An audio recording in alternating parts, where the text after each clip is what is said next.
England lose by an innings and 122 runs, and do you know what?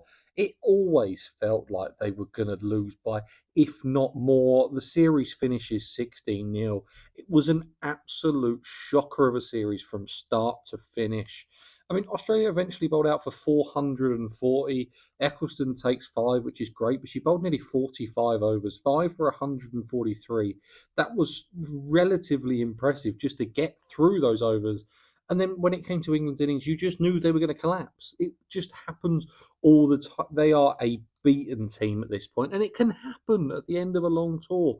It happens all the time. I mean, you even look at India at the end of the Border Gavaskar Trophy; they look like a beaten team.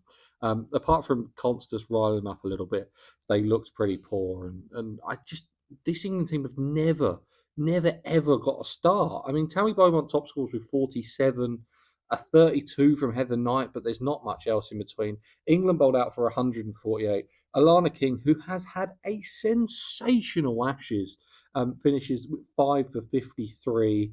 I mean, the timings of the men winning, which I'm going to make a video about, there was like less than 2 minutes between the ball that both Aussie teams win by an innings each. I mean, it's just really, really annoying from an England fan's point of view.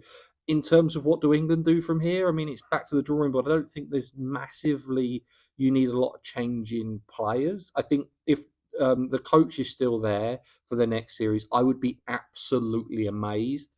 I can't see it happening, but they have been so poor on this series. I wouldn't necessarily start culling them. There's a couple of players that are maybe a little bit too old. Maybe Heather Knight's captaincy can be looked at, but who else takes the role? I don't know. I just think as soon as this series can be over is the best thing for them.